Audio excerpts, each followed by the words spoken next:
Hello प्यारे बच्चों, आज हम लोग देखेंगे इसमें कक्षा 11वीं के पहले अध्याय का मीन्स पहला chapter some basic concept of chemistry में स्टार्टिंग है। ध्यान से देखेंगे, इसमें मुख्य जो पहलू हैं उनको हम बताते हुए आगे आपके विधिवत कोर्स में ले चलेंगे और उसमें जो सबसे इम्पॉर्टेंट है उनके बारे में चर्चा करेंगे। तो हम लोगों को सबसे पहले देखना है कि 10वीं तक जब हम लोग पढ़ते थे उसमें विज्ञान चलता था और विज्ञान अर्थात साइंस में हमारे तीनों ही सब्जेक्ट मीन्स बायोलॉजी, फिजिक्स और केमिस्ट्री तीनों एक ही सब्जेक्ट में दिए गए थे एनसीईआरटी के द्वारा।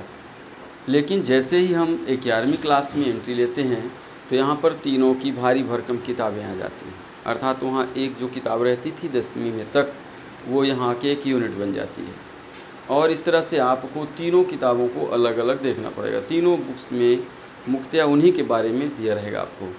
तो इसमें से बायोलॉजी की बुक अलग हो जाती है, केमिस्ट्री अलग हो जाती है और फिजिक्स की बुक आपकी अलग हो जाती है।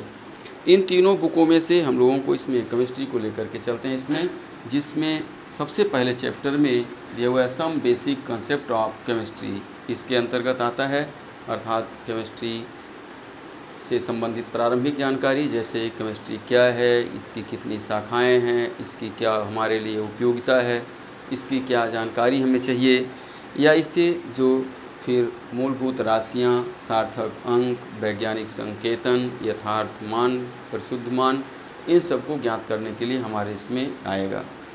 ठीक, तो इनमें से हम लोगों को आज इसमें देखना है वैज्ञानिक संकेतन एवं सार्थक अंक। इन दोनों को विशेष तौर से देखेंगे और ऐसा देखेंगे कि आज के बाद आपको ये पढ़ना न पड़े, बिल्कुल आपके ध्यान में आ जाएं। ठीक, तो वैज्ञानिक संकेतन को देखना है। पहले तो ये देखें कि ये वैज्ञानिक संकेतन क्यों उपयोग किया जाता है। सामान्यतः आपको मालूम होगा साइंस सब्जेक्ट एक ऐसा सब्जेक्ट है जो हमेशा किस में काम करता है, सिंबॉलिक फॉर्म पर काम करता है, अर्थात किसी बहुत बड़े कार्य को उस कम समय में कम स्थान पर सूक्ष्म विधियों द्वारा उनको पूर्ण करने का प्रयास करता है। तो इस तरह से इसमें वैज्ञानिक संकेतन के अंतर्गत हम लोग देखेंगे कि कुछ ऐसे कांस्टेंट पॉइंट रहते हैं, स्थिरांक रहते हैं, जैसे रेडवर्ड स्थिरांक हो गया, एवोगाड्रो नंबर हो गया, या आप देखते होंगे जिसमें से इलेक्ट्रॉन, प्रोटॉन, न्यूट्रॉन के आवेश हो गए, उनके द्रव्यमान हो गया। तो इनको देखते हैं कि ये बहुत ही ज़्यादा लंबे संख्याओं से बने होते हैं, इसलिए यदि उन संख्याओं को हम सीधे ले लें, उनको हम वैज्ञानिक संकेतन के रूप में न कन्वर्ट करें तो निश्चित तौर से हमारे में हमको हर बार लिखने में प्रॉब्लम हो सकती है। साथ ही समय का भी वेस्टेज आता है, स्थान भी बहुत ज़्यादा लगता है। इसको बचाने के लिए वैज्ञानिक संकेतन का उपयोग किया जाता है। इसमें हमको संक्षिप्त में 10 के घात के रूप में संख्याओं को तोड़ दिया जाता है। अब हमारे पास में एक मुख्य प्रश्न आता है कि जब हम संख्याओं को तोड़ते हैं तो उन संख्याओं को कैसे कन्वर्ट करते हैं वैज्ञानिक संकेतन में। तो अभी हम लोग देखेंगे कि सामान्य जो संख्याएं होती हैं उनको कैसे हम वैज्ञानिक संकेतन में ले चलेंगे। तो सामान्यतः वैज्ञानिक संकेतन में हम बाईं ओर से एक अंक के बाद तक दशमलव लगा करके और संख्याओं को 60 में पावर के रूप में मोड़ देते हैं। जैसे तो यहाँ पर देखेंगे आप, कुछ संख्याओं को लेकर के हम लोग इनको वैज्ञानिक संकेतन में कन्वर्ट करेंगे, जिससे आपको मेथड की अच्छी जानकारी जिससे हो जाए। जैसे यहाँ पर हो गया 3, 4, 5, 6, 0, 2, 8। अब ये संख्या हो गई। सपोज़ कीजिए इसका उपयोग हमको करना है, तो बार बार उपयोग करना है, तो इतनी लंबी संख्या को हमको बार बार लिखना पड़ेगा। तो इससे बचाने के लिए अभी किसी भी संख्या का दशमलव उसके दहाई प्लेस पर माना जाता है, अर्थात दशमलव आपका कहाँ पर हो गया, दाहिने हाथ पर सबसे पहले स्थान पर आ गया। इसके बाद आप जीरो चाहे जितने भी लगाते रहें, आपके इसका मान जो होगा वो गणितीय भाषा में नहीं परिवर्तित होगा।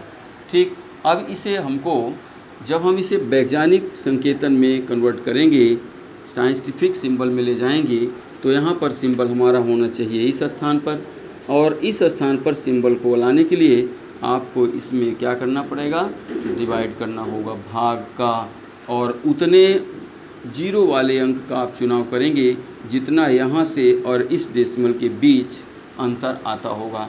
अर्थात जैसे यहाँ से आप आते हैं तो 1, 2, 3, 4, 5, 6 जीरो वाले अंक से जब आप इसको डिवाइड करेंगे तो डेसिमल आपका इस प्लेस में आ जाएगा। लेकिन कोई अंक हम कैसे कर सकते हैं बिना रूल, तो इसलिए हमारे मैथ के रूल के अनुसार यदि विपरीत संक्रियाओं का एक साथ उपयोग किया जाए तो हमारे गणितीय मान परिवर्तित नहीं होते। अर्थात यदि इसमें हम जितने अंक का भाग करेंगे उतने का ही गुणा भी कर दें तो इसके मान में कोई परिवर्तन नहीं आएगा। तो चलते हैं हम लोग देखते हैं इसको। जैसे तो मान लीजिए यहाँ से हो गया दहाई, सैकड़ा, हज़ार, 10,000, लाख, 10 लाख, 10 लाख तक की संख्या को आप इससे डिवाइड करेंगे इसको, तो यहाँ पर हो जाएगा आपका 3, 4, 5, 6, 0, 2, 8 बाई 1, 2, 3, 4, 5, 6 मीन्स यहाँ से 1, 2, 3, 4, 5, 6। इस संख्या से जैसे आप इसको डिवाइड करेंगे तो डेसिमल तो आपका यहाँ पर आ जाएगा, लेकिन आपकी ये संख्या इसको प्रभावित करेगी ना, आप इसको कहाँ से लाएंगे। इसलिए मैथ के रूल के अनुसार इसमें आप इसकी विपरीत संक्रिया गुणा, क्योंकि भाग की विपरीत संक्रिया क्या होगी, गुणा होगा, तो इसको आप इंटू में ले लेंगे 1, 2, 3, 4, 5 और 6। अब यदि इन दोनों को यहाँ से काट दिया जाए तो इसका मान आपका सेफ रहेगा, वही रहेगा। इसलिए अब आप इससे जैसे इसको डिवाइड करते हैं तो ये संख्या आपकी हो जाती है 3.456,028 इंटू, अब इसको आप सिंबॉलिक फॉर्म पर कन्वर्ट करेंगे पावर में, 10 के पावर में, तो हो जाएगा 1, 2, 3, 4, 5, 6 अर्थात 10⁻6। अब इसके बाद में इस संख्या को आप डेसिमल के 2 अंक तक लेकर के मैक्सिमम चल सकते हैं। तो यहाँ पर आएंगे हम तो 8 है, अर्थात रूल के अनुसार जब आप last number means unit place को हटाते हैं डेसिमल में जो है, तो उनमें से यदि वो 5 या 5 से ज़्यादा नंबर है तो उसके पहले वाले में 1 ऐड कर लेते हैं, और यदि 5 से कम है तो उसको आप हटा देते हैं, इग्नोर कर लेते हैं। तो यहाँ पर देखेंगे 8 है तो मीन्स ये हो जाएगा 3, फिर ये 3 हुआ तो हट जाएगा, 0 है तो ये भी हट गया, 6 है आपका तो इसमें आ जाएगा 1, मीन्स जो हो जाएगा ये हो जाएगा 6, अर्थात इसका आप जब नंबर रखेंगे तो 3.46 इंटू 10⁻6 ये आपका वैज्ञानिक संकेतन हो जाएगा। क्या होगा, वैज्ञानिक संकेतन हो जाएगा। तो इस तरह से हम लोगों ने क्या देखा कि यदि डेसिमल हमारा यूनिट प्लेस पर है, उसको बाएं की ओर ले जाना है तो हमको जितने प्लेस बाएं ले जाना है उतने ही 0 डिजिट वाले से हम डिवाइड करेंगे और उतने ही से इंटू कर देंगे। डिवाइड करने से डेसिमल हमारा पीछे आ जाएगा और इंटू जो लगा हुआ है वो हमारे पावर नोटेशन पर आ जाएगा। ठीक, चलें इसका विपरीत संक्रिया एक लेके चलते हैं। सपोज़ कीजिए आपके पास में जो डेसिमल लगा हुआ है 0.000257 पर लगा हुआ है। इस कंडीशन में इस डेसिमल को अपने को ले चलना है कहाँ पर, 2 के बाद में दाईं ओर ले चलना है।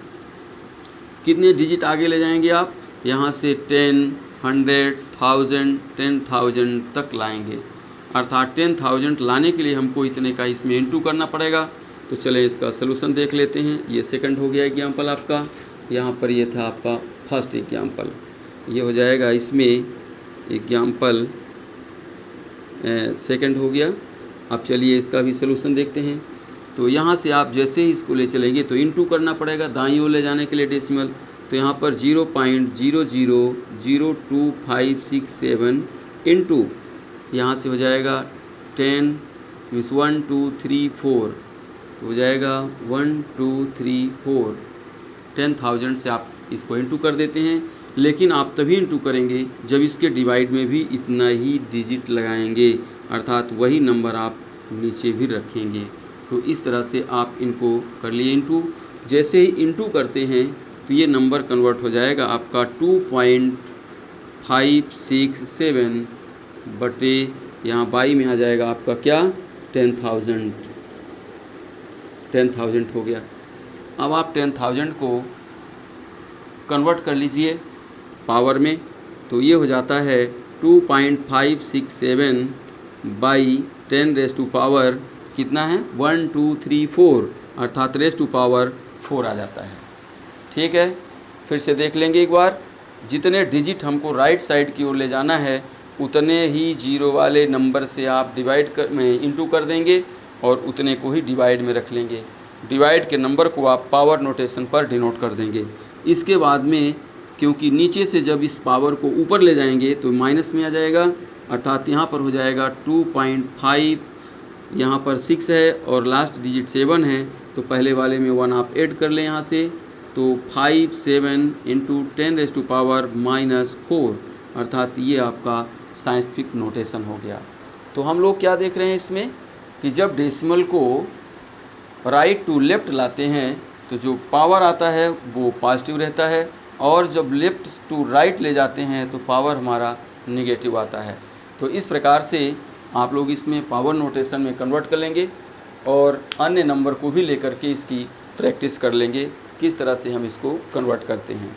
अब इसके बाद में हम लोग चलेंगे दूसरे नंबर में है सार्थक अंक कैसे ज्ञात करते हैं। तो सार्थक अंक तो बहुत ही आसान है, ये तो आप लोगों से एक बार में ही बनने लगेगा। तो चलते हैं देखते हैं इसमें सार्थक अंक क्या होता है।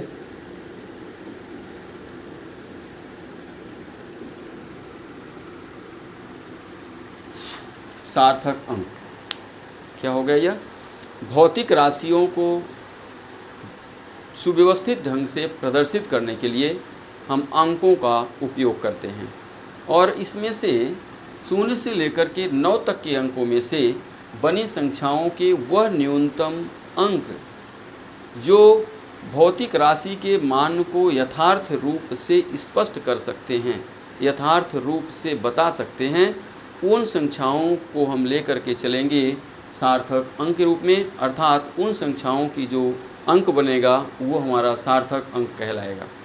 चलते हैं इसमें हम कुछ इसके रूल हैं जिनको देखते हैं सार्थक अंक में। तो ध्यान देंगे इसमें सार्थक अंक निकालने के लिए मीन्स ज्ञात करने के नियम है इसमें हैं। नियम में सबसे पहला रूल रहता है जो वो होता है 1 से लेकर के 9 तक की सभी संख्याएं, अर्थात 1 to 9 के सभी डिजिट्स हमारे साइंटिफिक डिजिट में आएंगे, अर्थात इसमें सार्थक अंक में आएंगे। तो इसमें देखेंगे पहले नंबर में नोट करेंगे आप 1 से 9 तक के सभी अंक सार्थक अंक होंगे,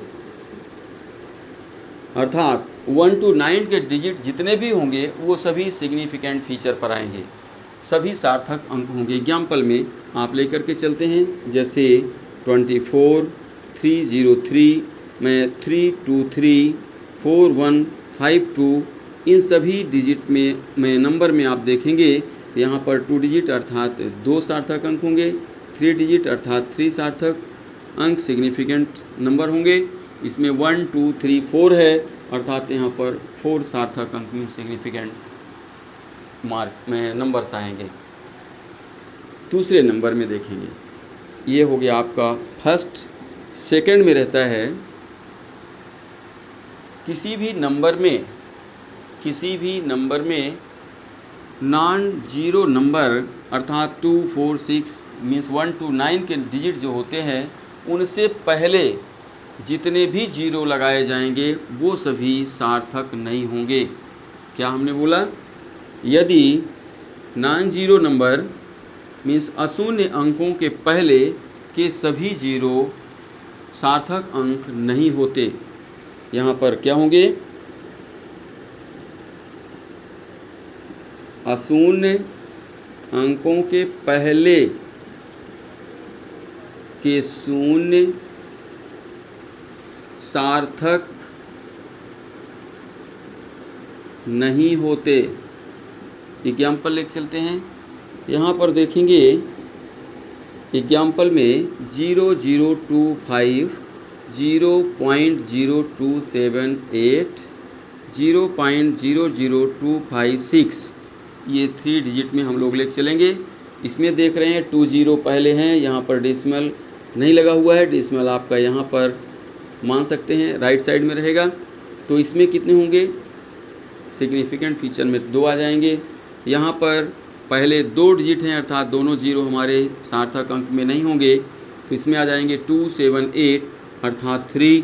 यहाँ पर कितने हैं, पहले के तीनों जीरो आपके कैंसिल माने जाएंगे, तो 2, 5, 6 अर्थात 3 इसमें भी सिग्निफिकेंट नंबर होंगे।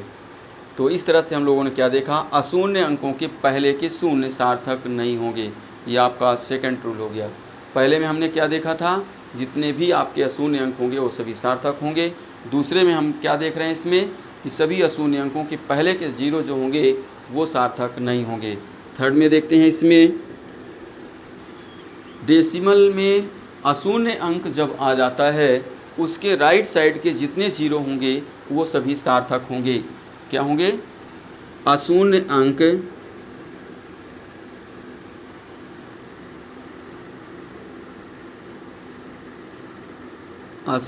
अंक के दाईं ओर के सभी शून्य सार्थक होंगे। सभी शून्य क्या होंगे, सार्थक होंगे। एग्जाम्पल देख लीजिए इसका। सपोज कीजिए 24.5600 दिया हुआ है। अब इसमें से राइट साइड में कितने लगे हुए हैं, 2, अर्थात यहाँ पर सार्थक कितने हो जाएंगे, 1, 2, 3, 4, 5, 6 अर्थात 6 हो जाएंगे। दूसरे में जैसे 2.4000 लगा है तो 1, 2, 3, 4, 5 अर्थात यहाँ पर 5 हो जाएंगे। कहने का तात्पर्य कि यदि हमारे में इसमें अशून्य अंक आ गया है तो उसके राइट साइड में जितने भी हमारे जीरो होंगे वो सब के सब सार्थक अंक में आएंगे, उनको हम सार्थक अंक कहेंगे। नेक्स्ट रूल में इसमें चलते हैं हम लोग। फर्स्ट को यहाँ से मिटा देते हैं, फिर देखेंगे 4 नंबर में किन्हीं भी दो अशून्य अंकों के बीच, किन्हीं भी दो अशून्य अंकों के बीच अर्थात 1 to 9 के जितने भी डिजिट होते हैं उनके बीच जितने भी जीरो आएंगे वो सभी सार्थक होंगे। अर्थात यहाँ पर क्या हो जाएगा, दो अशून्य, अशून्य मीन्स हो गया 0 to 9 के डिजिट जितने होंगे अशून्य अंकों के बीच के सभी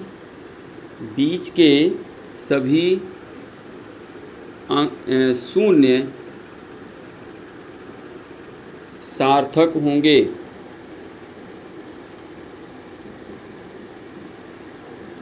सार्थक होंगे।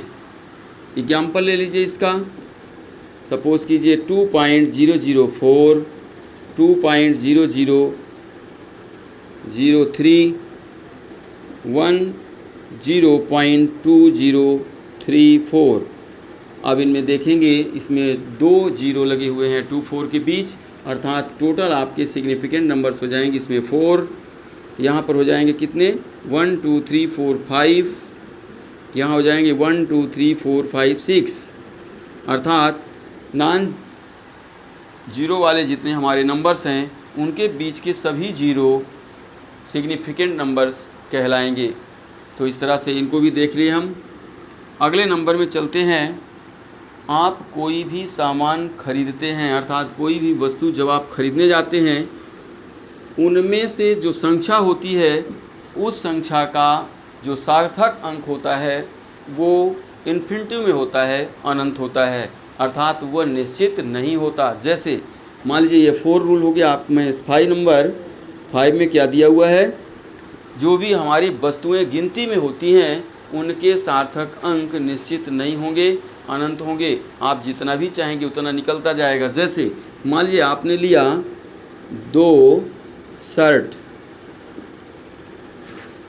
3 पैंट, 5 कार।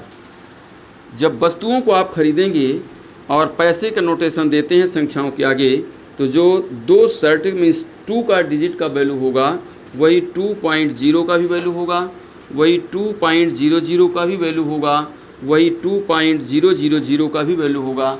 अर्थात जीरो के मीन्स डेसिमल के राइट साइड में आप कितने भी जीरो लगाते जाएंगे लेकिन जो एक्चुअल वैल्यू नंबर की होगी वो 2 ही होगी। लेकिन रूल के अनुसार जब डेसिमल के बाद मीन्स राइट साइड में लगे हुए जितने भी जीरो होंगे वो सभी आपके सिग्निफिकेंट नंबर में आएंगे।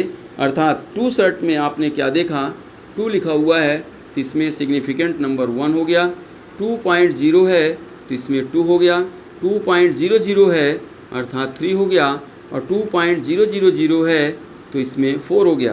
क्या देखते हैं हम कि वैल्यू हमारे सभी डिजिट की एक ही, सभी नंबर की वैल्यू हमारी एक होगी अर्थात 2, लेकिन उनके सिग्निफिकेंट नंबर अलग अलग बढ़ सकते हैं, घट सकते हैं, अर्थात जैसे हम डिजिट को मूव करेंगे उसके अनुसार चेंज हो सकते हैं।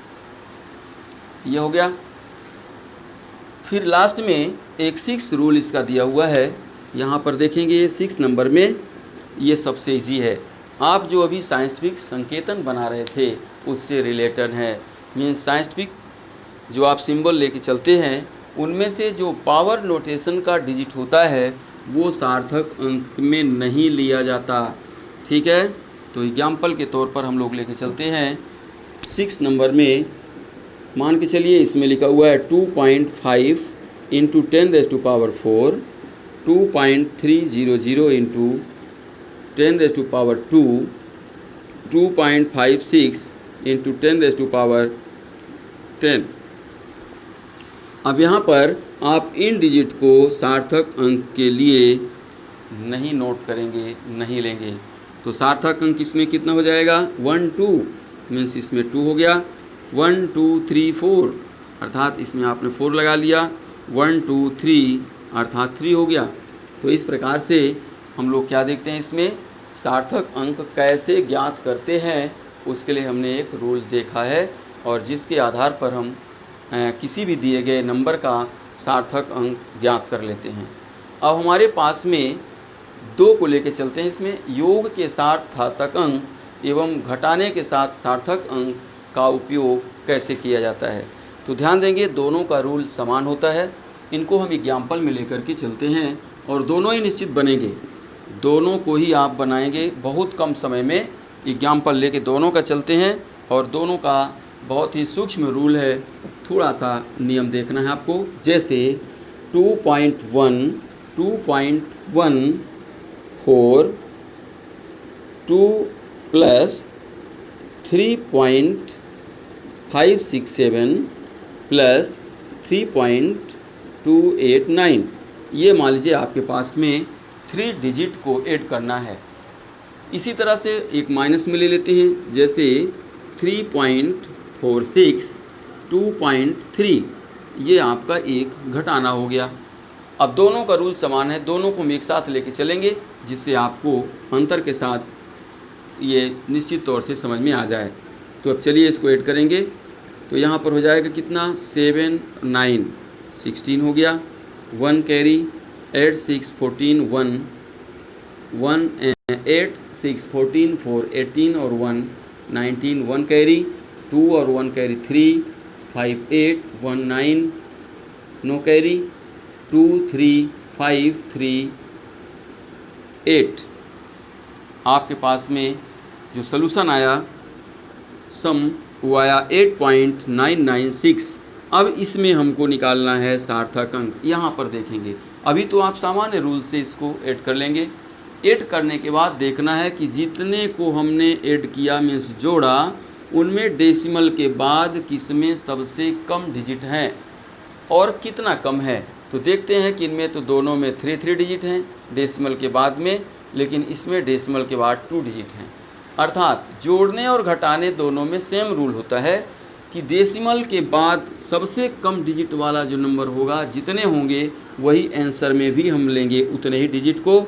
अर्थात इसमें आप 8.9 और यहाँ पर ये कितना हो जा रहा है आपका 6 है, अर्थात इसको हटा के आप इसके पहले वाले में 1 ऐड करेंगे तो ये हो जाएगा आपका कितना हो गया, ये 10 हो जाएगा। अर्थात यहाँ पर 0 हो जाएगा।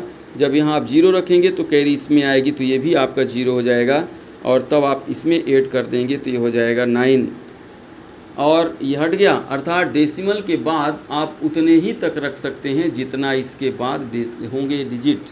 2 डिजिट हैं अर्थात 2 तक ले लिए, मीन्स इसमें सार्थक अंक कितना हो जाएगा 3। सार्थक अंक कितने हो गए 3। इसी तरह से आपके इसमें भी रहेगा रूल, ध्यान देंगे। यहाँ पर जैसे आप माइनस करते हैं तो ये 6 हो गया, 4 में 3 1 आ गया, डेसिमल 3 में 2 1 आ गया। अब देखेंगे कि इसमें कौन सा डिजिट है जिसमें से कम नंबर में लगे हुए हैं डिजिट डेसिमल के राइट साइड में।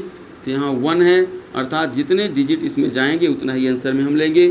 तो यहाँ पर ले लेंगे 1 पॉइंट, यहाँ 1 है, 1 तक गया है, अर्थात आप 1 लेके चलेंगे इसको भी।